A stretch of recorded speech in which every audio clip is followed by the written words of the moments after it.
Thank you for tuning in to another episode of the Business Minute. I'm here today. I'm Sirr, and I'm joined with Miss Tanesha McKenzie. How are you today, ma'am? I'm fine, and yourself? I'm all right. I'm blessed. I'm blessed. Now, Miss Tanesha, if you would you tell us the name of your business? The name of my business is Salon de la Creme. All right. And how long have you been active?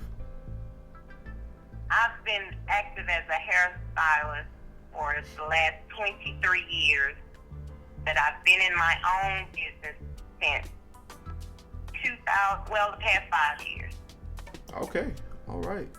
So let me ask, seeing that you've been doing hair for the last 20 plus years, what inspired you to start out on your own? Well, I actually have a cousin in North Carolina. Mm-hmm. When I was growing up, when we went to visit, I always sat with her in her salon, and I just admired how she was able to come and go as she pleased.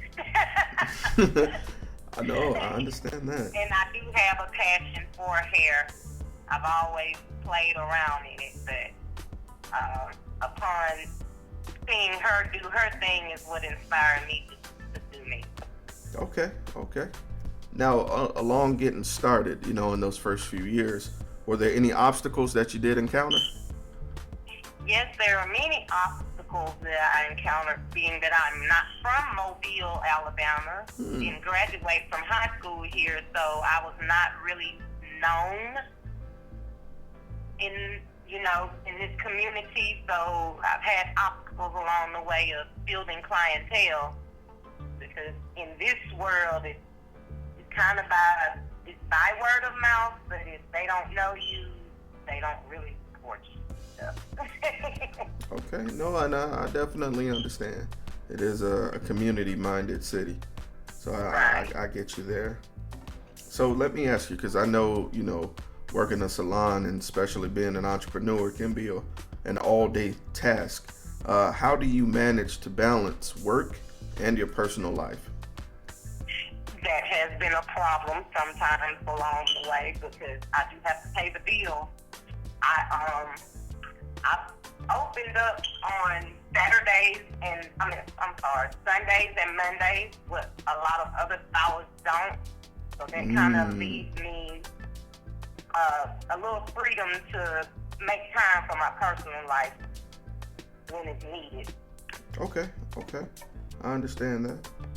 Now, with being in this business, was there any experience throughout the years that you find to be the most memorable of all?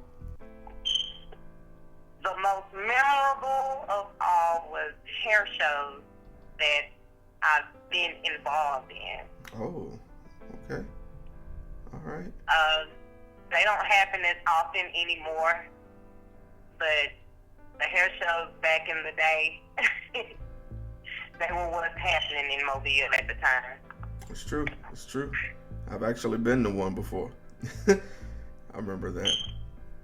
All right. And that brings me to my next question.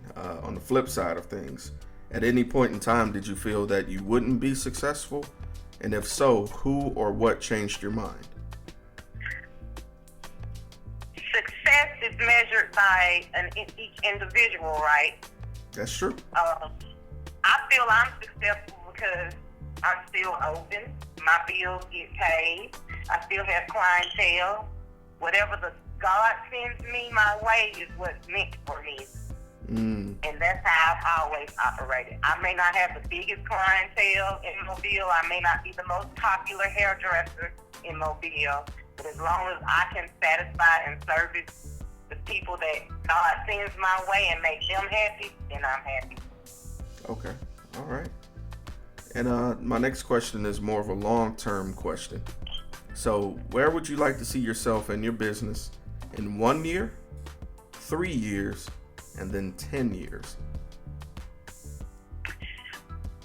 Well, 1 year, I would like to see my salon finished, the renovations that I'm doing. Within the 3 to 10 years, I want to be able to just come in and do my clientele that I do, but I want to sit back and let some younger girls get the experiences that I did, come a little up in the hair game, as I call it. Yes, ma'am. All right. Well, I definitely respect that. Giving an opportunity to the younger generation, that definitely does go a long way. Kind of your way of giving back to the way that you were started. You know, you come in and you just observe and learn and absorb all that knowledge. So that's an excellent idea. All right. Yeah. And this last question, which will wrap us up, I always dedicate to the person listening out there. So I want to ask, what words of encouragement would you have for that person out there who's just getting started? To follow your passion. If you truly have the passion to do hair, you will go further than what you will imagine. Do not be discouraged or give up. We are the only people that put hands on besides doctors in the medical field, nurses and stuff, that put our hands actually touching another individual.